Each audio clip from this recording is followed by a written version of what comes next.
வணக்கம் and welcome to கதையும் படமும். இன்னைக்கு நான் உங்களுக்கு ஒரு 3 தரமான கிரைம் த்ரில்லர் படம் தான் பரிந்துரைக்க போறேன். இந்த 3 படத்தை நீங்க பார்க்கல அப்படின்னா தாராளமா பார்க்கலாம். 3 படத்துல 2 படம் வந்து தமிழ் டப்ல அவைலபிளா இருக்கு, ஒரு படம் வந்து மலையாளத்துல இருக்கு. வீடியோக்குள்ள போறதுக்கு முன்னாடி நம்ம கதையும் படமும் சேனலை சப்ஸ்கிரைப் பண்ணாதவங்க சப்ஸ்கிரைப் பண்ணிக்கோங்க, பெல் ஐக்கானை கிளிக் பண்ணிக்கோங்க நோட்டிபிகேஷன் வர்றதுக்காக. மறக்காம ஒரு லைக் பண்ணிருங்க.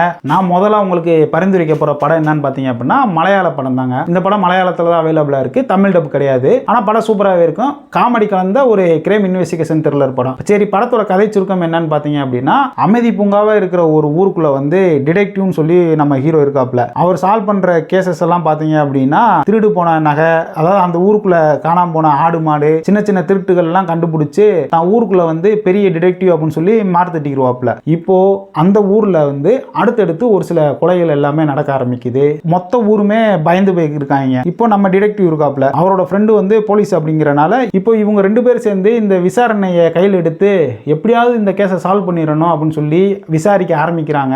இவங்களுக்கு ஒன்றும் புரிவிட மாட்டுது.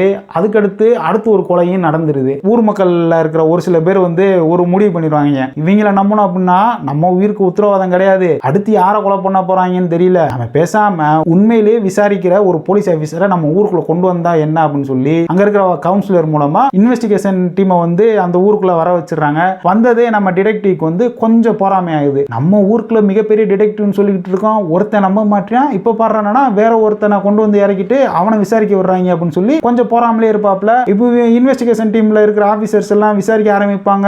அடுத்து வந்து ஒரு கொலையும் நடந்துரும். இப்போ நம்ம டிடெக்டிவ்க்கும் அந்த போலீஸ் ஆபீசருக்கும் ஒரு ஈகோ கிளாஸ் ஆயிரும். ஈகோ கிளாஸ் ஆனோடனேவும் நம்மாலே சவால் விட்டுருவாப்ல. என்ன அப்படின்னு பாத்தீங்கன்னா, உனக்கு முன்னாடியேவும் இந்த கேஸை வந்து நான் சால்வ் பண்றேன், கொலையாளி யாரு, கொலைக்கான காரணம் என்ன அப்படிங்கிறத நான் கண்டுபிடிக்கிறேன் அப்படின்றதுதான் சவால் விட்டுருவாப்ல. இவர் சொன்ன மாதிரியே சவால்ல ஜெயிச்சாப்லையா இல்ல மூஞ்சி தொங்க போட்டு உட்கார்ந்துருக்காப்லையா அப்படிங்கிறதா படத்தோட மீதி கதை. இந்த படத்தோட பேரு டிடெக்டிவ் உஜ்வாலா. நெட்ஃபிளிக்ஸ் ஓடிடில அவைலபிளா இருக்கு. நீங்க பார்க்கணும்னு நினைச்சீங்க அப்படின்னா தாராளமா பார்த்து என்ஜாய் பண்ணுங்க. படம் சூப்பராகவே இருக்கும். இப்போ நம்ம 2வது படத்துக்கு போயிடுவோம். 2வது படத்தோட கதை என்ன அப்படின்னு சொல்லி பார்த்தீங்க அப்படின்னா, நம்ம ஹீரோ போலீஸ் ஆஃபீஸர், அவருக்கு வந்து இறந்த பெண்ணோட எலும்பு கூட ஒரு கொலுசு மட்டும் தான் கையில் கிடைக்குது. இதை மட்டும் வச்சு எப்படி இந்த பொண்ணு யாரு, இந்த கொலைக்கான காரணம் என்னன்னு கண்டுபிடிக்கிறதா மொத்த கதையுமே. கதை சுருக்கத்தை இப்போ நான் உங்களுக்கு சொல்றேன். ஒரு தற்கொலை நடக்குங்க.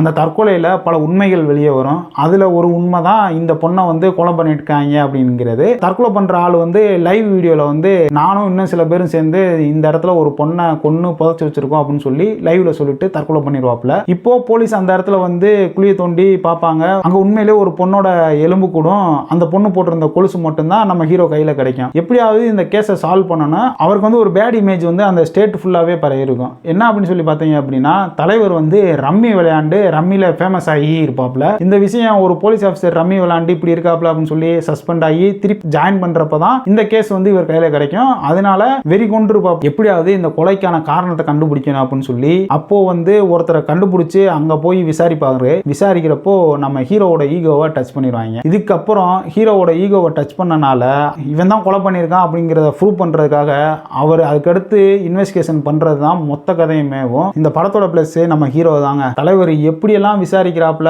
இவன் தான் அப்படின்னு சொல்லி நமக்கு தெரிஞ்சதுக்கு அப்புறம் அதை கண்டுபிடிக்கிறதுக்கு என்னெல்லாம் பாடுபடுறாப்ல அப்படிங்கிறத சூப்பராகவே காமிச்சிருப்பாங்க. இவர் பண்ற இன்வெஸ்டிகேஷன் செயலுமே சூப்பராகவே இருக்கும். அதே மாதிரி படத்தோட நெகட்டிவ் என்னன்னு பாத்தீங்க அப்படின்னா, படத்தோட நீளம் வந்து கொஞ்சம் அதிகம் இருக்கிற மாதிரி தோணும். அதுக்கப்புறம் பாத்தீங்க அப்படின்னா ஒரு சில இடத்துல வந்து கொஞ்சம் ஸ்லோவா போற மாதிரி இருக்கும். ஆனா எண்ட்ல ஒரு ட்விஸ்ட் வச்சிருப்பாங்க. அந்த ட்விஸ்ட் பயங்கரமா இருக்கும். இந்த படம் பார்க்கல அப்படின்னா தாராளமா பாருங்க. ஆனா இந்த படம் தமிழ் டப்ல இருக்கு. படத்தோட பேர் வந்து ரேக சித்திரம். இது வந்து சோனி லீவ்ல அவைலபிளா இருக்கு. இந்த 3வது படம் முரட்டுத்தனமான படங்க. இந்த படத்தோட பேர் என்னன்னு பாத்தீங்கன்னா ரகசியம் அப்படிங்கிற படம். 2015 ரிலீஸ் ஆன படம். ஒரு வீட்டில் நடந்த உண்மை சம்பவத்தை அடிப்படையாக கொண்டு எடுக்கப்பட்ட படம் தான் இந்த ரகசியம் அப்படிங்கிற படம். கதை சுருக்கம் என்னன்னு பாத்தீங்க அப்படின்னா, வீட்டுக்குள்ள தூங்கிட்டு இருக்கிற ஒரு பொண்ணை வந்து எவனோ ஒருத்தன் கழுத்தறுத்து கொலை பண்ணிடுவான். இந்த கொலைக்கான காரணம் வந்து அப்படின்னு சொல்லி போலீஸ் தரப்புல இருந்து விசாரிச்சு கோர்ட்ல ப்ரூவ் பண்ணி அவனை ஜெயிலுக்குள்ளேயும் அடைச்சிருவாங்க. இறந்த பொண்ணோட அம்மா இருந்துகிட்டு தன் கணவன் இந்த வேலையெல்லாம் பண்ணிருக்க மாட்டாப்ல, இந்த கொலைக்கு பின்னாடி ஏதோ ஒரு மர்மம் இருக்கு, அதை நீங்க கண்டுபிடிக்கணும் அப்படின்னு சொல்லி கேஸை வந்து போலீஸ் தரப்புல இருந்து சிபிஐக்கு மாற்ற சொல்லி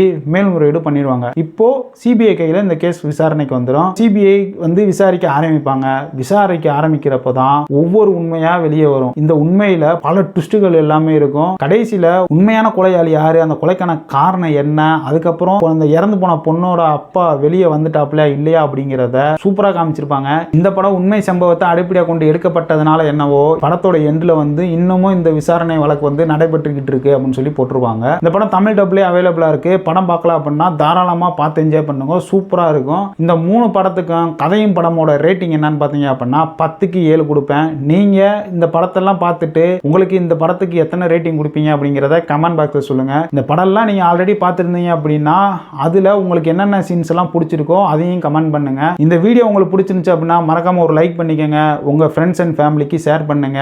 இந்த வீடியோ உங்களுக்கு பிடிக்கின்ற நம்பிக்கையோட அடுத்த ஒரு நல்ல வீடியோல உங்களை வந்து சந்திக்கிறேன். நன்றி, வணக்கம்.